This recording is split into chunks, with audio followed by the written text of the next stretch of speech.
नाजरीन, आप देख रहे हैं सूबाई रंग न्यूज और एंटरटेनमेंट टीवी चैनल और मैं हूं कमल सिया। सबसे पहले नजर डालते हैं आज की अहम खबरों पर।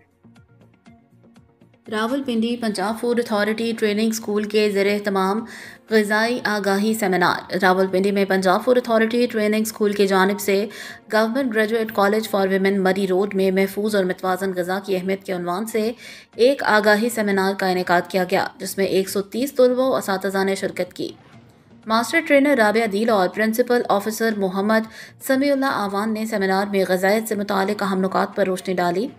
मुतवाज़न ग़िज़ा और सेहतमंद ज़िंदगी पर इसके असरात, गैर मुतवाज़न खुराक के जिस्म पर नुकसानात, रोज़ाना की खुराक में कार्बोहाइड्रेट्स, प्रोटीन, चिकनाई, विटामिन और मिनरल्स की ज़रूरी मकदार, माइक्रो न्यूट्रिएंट्स, विटामिन और मिनरल्स की कमी से पैदा होने वाली बीमारियाँ, सेहतमंद तर्ज़ ज़िंदगी के लिए पायदार खुराक के उसूल, बेहतर जिस्मानी और दिमागी कारकर्दगी के लिए मुतवाज़न ग़िज़ा की अहमियत। सेमिनार के अख्ताम पर सवाल और जवाब का सेशन भी मुनाकिद किया गया, जिसमें तलबा और असातिज़ा ने ग़िज़ायत और सेहतमंद खुराक से मुतालिक सवालात किए। पंजाब फूड अथॉरिटी का कहना है कि ऐसे आगाही सेमिनार्स के ज़रिए अवाम में सेहतमंद खुराक के बारे में शऊर उजागर करना इनकी अव्वलीन तरजीह है।